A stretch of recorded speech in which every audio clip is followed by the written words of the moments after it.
el candidat del bloc, Enric Nomdedeu. Gràcies, bona nit i benvingut. Moltes gràcies, bona nit. Què és per a vostè Europa? Què hauria de ser Europa? D'entrada hem de dir que ser valencians i parlar en valencià és la nostra manera de ser europeus. Hi ha una certa tendència a pensar que Europa comença lluny o que nosaltres estem com a agregats a Europa. No, això és Europa. Per tant, el que jo faig en el meu ajuntament, l'Ajuntament de Castelló com a regidor, és política europea.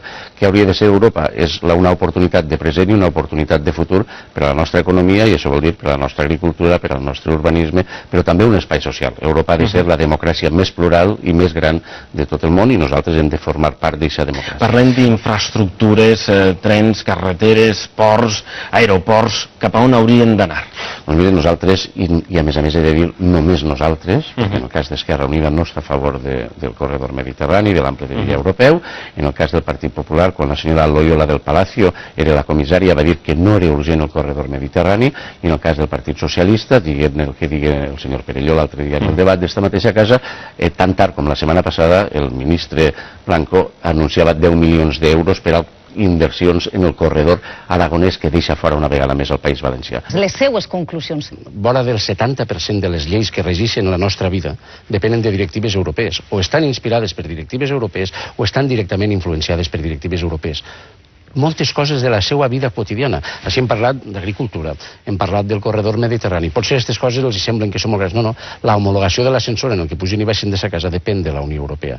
I depèn de la Unió Europea, per exemple, si podrem o no podrem tirar una traca a la porta de la casa de la meua neboda quan se case. Totes aquestes coses es decideixen a Brussel·les, totes aquestes coses es decideixen a Estrasburg, es decideixen en la Unió Europea. És per això que tenim aquesta vocació i aquesta voluntat d'estar allí en representació del poble valencià. Tenim aquesta necessitat. Moltes de les decisions que es prenen allí s'han pres en clau territorial i no en clau ideològica.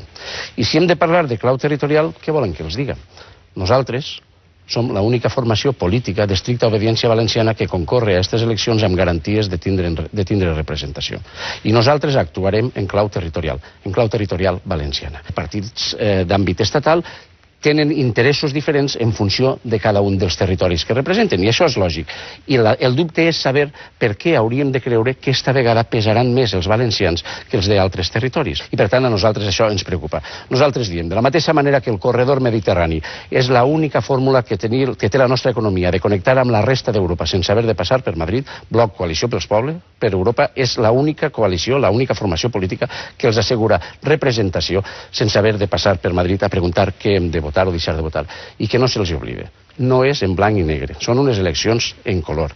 I en democràcia no hi ha píndola del dia després. El que vostès voten tindran que suportar-ho durant 7 anys. Jo els demano que siguin valents i que voten en valencià.